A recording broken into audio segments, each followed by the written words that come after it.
media, TV and online video. I found that very interesting. He's kept print out of it. He's kept, news is a lot more. So, but that I'll pick a bone with Shrikant the other day. But nevertheless, so let's get on with it. I'm sure all of you wonder in a day job, hundreds of channels, news channels. As Pankaj was telling me just now at break that, it's all about getting licenses as news and then providing entertainment. You have the option, any case there. So hundreds of them, very fragmented viewership. Today, all news channels put together, 5 to 6% share. Everyone is not only breaking news, everyone's number one, different time bands, different parts of the day, so is there any future for this, It seems very cluttered, selling on ERs, effective rates for those who understand, shrinking pie, ADEX is under pressure, market is tough. So is this a good time to talk about it? And there are two sides of the coin, one side you can say, listen, it does look gloomy. With so many news channels, what will happen? There's no monetization for online video. So what do we do? I personally come and I say it not only because I'm standing in front of you, but I say it wherever I go and I say it, and some of it will be repetition for those of you who've heard me before. I say it in private forums also, is that I think there's a very bright future for news per se, and especially with relevance to TV and online video. And let me spell out a few reasons why I say what I say, So firstly, I believe monetization for a short to middle term will always be advertising-led. It may change in the long run, as the experience of global media giant shows, news giant shows, that they are getting some amount of monetization from subscription. I see no reason why that will not happen here. And I'm using news, TV news and online interchangeably. I see it together. To me, it's one together, and I'll talk about it right in the end. But in the interim, it is going to be advertising driven, and advertising will play a critical role. Therefore, in the beginning, and I know the distribution, especially in the television side, is a bit of a challenge for news, whether distribution, whether you ensure that you are you're in a prime position to be carried, or you ensure Euro landing, whichever it is, which is in a way of ensuring that you get prime position. It's a controversial subject at this point in time, but whatever it is, distribution is going to be a challenge. So getting money from subscription, especially in the TV side, is going to be slightly tough. It's going to be advertising to a role to play, and therefore the focus on advertising. Now, my personal opinion is all the cacophony, this whole news segment and what happens on television cascades onto online also. There's so much of pressure on fighting with each other and being one-upmanship that as a result leads to a lot of confusion. So who's number one? What are numbers? This week I'm number one. This week I've got better share. It leads to confusion. And in the advertiser's mind, in the consumer's mind, and also in the agency's mind. So I think there's merit in creating some kind of a ethic or a code of conduct between the news guys together, saying, listen, if we create, it'll be good for the industry. If we do, I know it's a tough ask, but it can be done. And if you apply a mind to it, and I'll give you a few illustrations. So you may still fight by day. You may still say, listen, because news also has a certain amount of personalities around it, and those anchors and owners have a certain amount of, maybe use the word vanity. But that apart, it's also a business. And to Shrikant's point, how do we ensure that it's better business? We need to ensure that there is certain method to it. One of the peeves I've had with this genre is that they always sell, since we're talking of advertising, they always sell on effective rates, For whatever reason, I have not figured this out. So what is my ER? One of the sponsors walked up and said, now we're doing far better, so should our ER go up, And the point is that today, probably news delivers very high quality reach, which a lot of people don't understand. I mean, the reach, I know it has to be seen in a context. It cannot be just by itself. But the reach which news delivers is equivalent to a lot of prime channels which they deliver. I think all of you, because you're specialists in news, understand. But I submit that if you go to any of the agencies, including mine, and you ask any of the media planners, do you think the reach of news is so high compared with whatever channel you want to compare? And chances are they must be laughing and they'll throw you out. But that's the way it's been positioned. It's been all about channel share. It's always been about effective rates. And the world works on CPMs. I, for the love of me, have not figured out why news cannot as an industry come together. You can still fight that I'm number one, I'm number two, or whatever you are. But if you come together and say, for us, the trading mechanism and metric is going to be CPMs, and I'm sure all of you understand what I mean by CPMs. So it's a very great opportunity for you to consider, And what CPM does is also allows you to, in the short run, to sell digital along with that. Today, as most of you know, news measurement is, the digital is very strong. Online is extremely strong for news. It probably is the biggest genre in terms of reach. And therefore, to say that, if you were to merge, and I speak to a lot of people, and they always feel, CPMs are different for TV, CPMs are different for new online. Will there be a problem in this? Will we? But you're already undercutting yourself. So if the ER for a channel is $5,000 or $4,000 or whatever it is, if you translate it to CPM, any case, you're so low. So if you turn around and say, that I will combine the two, there's a great opportunity. But this has to be done at industry level. This cannot be suddenly Ashtak or ABP getting up together and saying, we are doing it. And the industry has to turn around and say, educate. It's not just one day, it's just to educate, train people. And 3-4 things will happen because of that. One is, you will see the power of TV plus online, which is very, very critical. Second thing which will happen is, you will force the industry to measurement. Just now, and Dolly knows better than anyone else, she's following my presentation, and she probably has got better content than I have. But what will happen is today, measurement in digital has been kept away, not because of lack of capability, as I was saying to someone earlier at lunch. It's because of stakeholder management.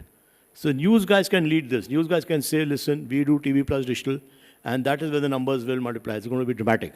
So I genuinely believe, if the industry is to collaborate on some such specific issues, there'll be huge gain and upside. And that is when, you'll know where you stand. So it'll force, when you start doing TV plus digital, it'll force measurement, accelerate measurement, because clients want measurement. It is stakeholders. If one strong lobby of news broadcasters say we want measurement, the rest will fall in line. And I repeat, and I don't want to say too much on this, but I just want to repeat that it's not a lack of capability which is a problem. It's the intention of stakeholders which is a problem. Capability exists, as Dolly will show when she follows us. We have done work together. So this is the one point which I want to make. The second point I want to make is, today there is a lot of sameness in news. So one guy does one story, 5 others. So if today the hottest thing going for the last 6 months has been the war in Ukraine, so our coverage of Ukraine is better than the war itself. So everyone follows that. There's madness in that, There are differentiated audiences. Simple principles of marketing teach you differentiation. And there has to be differences created. I, for the love of me, can't understand why, channels which have stayed away from the measurement mechanism have got fair share of revenue on a differentiated content without taking names. And I'm not saying that's the right strategy or wrong strategy, but the fact is, differentiation always helps. Advertiser brands, 7 of them are differentiated. This is one category which I have seen where there's not only lack of differentiation, people want to collide. They want to ensure what someone else is doing, what his breaking news is my breaking news, what his headline is my headline.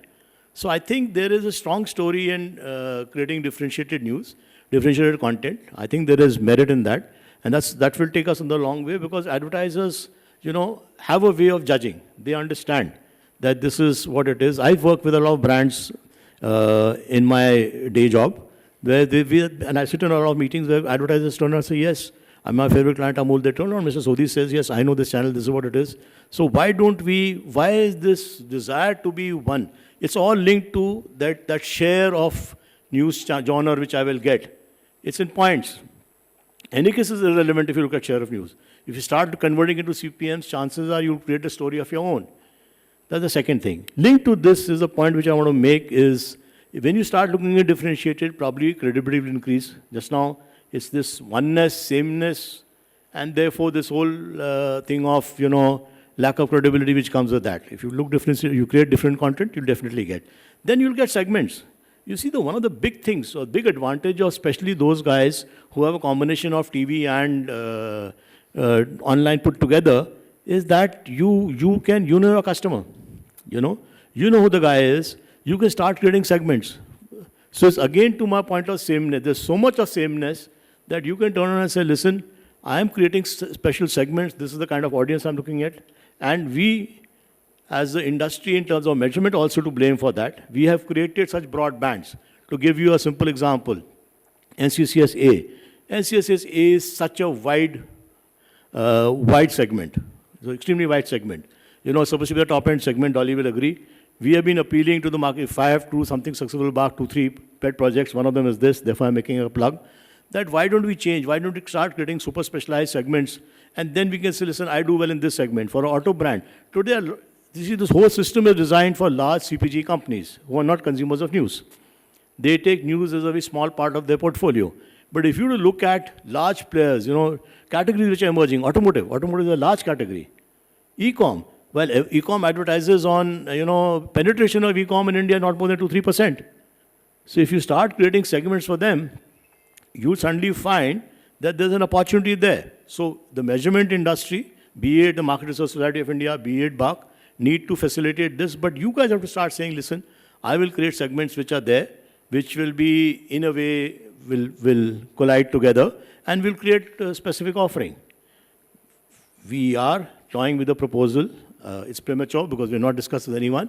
Then maybe within BARC itself, we start creating segments, you know, which are sizable. For example, one of the thoughts which is very preliminary, should we start looking at cable DTH, you know, free separately? It's a thought, and please don't quote me on this because I've not got any proof, but it's a thought I've been living with. So I'm saying the point I'm making is to illustrate that we should look at segments for yourself, which will finally start appealing to advertisers. So this is as far as the monetization part is concerned. And my final point, I know it says time is up, so nevertheless, I will make a final point before I go. I think, you know, and it's linked to this whole point of combining TV plus digital and combining, looking at segments, is this point of the TV plus video option allows you a full funnel approach. Let me explain to you what I mean by a full funnel approach. So you have a situation of where TV is used for awareness creation, but you create mechanisms to ensure that middle of the funnel, bottom of the funnel, which you're contacting, and the future is going to be in that how do I generate? So what Google does through search, you know, remember the most powerful content is with you. I can't think of any other content which is more powerful than news. It arouses curiosity, it is topical, you need to know what it is, you'll always be relevant. And therefore, if you decide, instead of looking at giving away your content on other platforms, start creating your own content, start mining the data, start creating your own CDPs, you know, data centers within, and say, listen, I am creating the funnel from the top, I am getting consumers, I engage them through whatever I serve them. So advertisers are creating their own data centers. They're finding it damn difficult. The car customer, what do I incentivize him to come back? He comes back for purchase 10 years later, 5 years later, 6 years later. In your case, he's coming back daily because he's saying he wants to know what's happening today. So you acquire the customer, you profile the customer, you create cohorts, you create multiple segments, and you go and sell them. And do it inside. Don't be in a temptation of guys like me, my agency walks up to you and say, do it for you, or someone else, or a large platform. Build that capability now. Believe me, that's what is happening internationally. That's what will happen here. Finally, this whole clamor for data in terms of measurement will go away. Yes, it will help in the top of the funnel. But the bottom of the funnel will always come from what you are serving. That's the future. And it may seem very minuscule to you. It may seem very small. But if you start looking at a combination of CPMs and looking at the Holy Grail, that's what it is. So I'll close by saying, although it looks slightly fancy, end of the day, my appeal, which I say everywhere, I will make an appeal again, to the news industry, to the leaders of the news industry and people sitting here, you have to compete. It's a given. But learn the art of collaborating. I know many industry associations which do it well. Our own association. So for those of you who know us, Group M, Madison, us, Publicis, Dentsu, 5-6 of us agencies compete by day. But there's a lot of collaboration we do. I will not spell out what the collaboration is, get me into trouble with Competition Commission and others. But there's a fair degree of collaboration we do. I'm sure the news industry can either compete the way they're competing and perish. You know, there are many, many things. Make small beginnings like CPMs, like TV plus digital.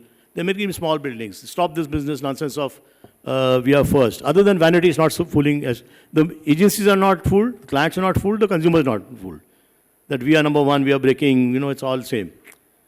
So, or make up news or whatever may be. So my appeal is a larger, it's a great, this is a very powerful industry. It's never going to go away. It will always remain. It will be, it's the holy grail. People dive to be in your shoes because it's served every day. There's a curiosity. We always want to know what's happening. Exploit the opportunity, start small, but the first thing is our industry come together. And whatever help you need from external people, sure, but you have to put together. The leaders in this, and by the way, what I'm saying here publicly, those who know me well, I say it as it comes. Mona probably knows me better than anyone else. I say it as it comes, So what I'm saying here, it's not that I'm saying, you guys must be wondering, why is he giving yarn to us? What was we have to do? We have just come for the meeting. Why didn't you say it to our leaders? You bet I've said it. I say it to all of them. So when they trouble me at 11 o'clock on 11:30, I see the data at 9 o'clock in the morning. I've noticed that to see it earlier. 11 o'clock when the data comes, they all start calling up, this happened, that share has come down, that has come down. I say, you talking of share? Why don't you look at different metrics altogether? So thank you very much, Srikanth, for getting me home. I hope some of this resonates with you. If not, that's the way I'm made. Yes.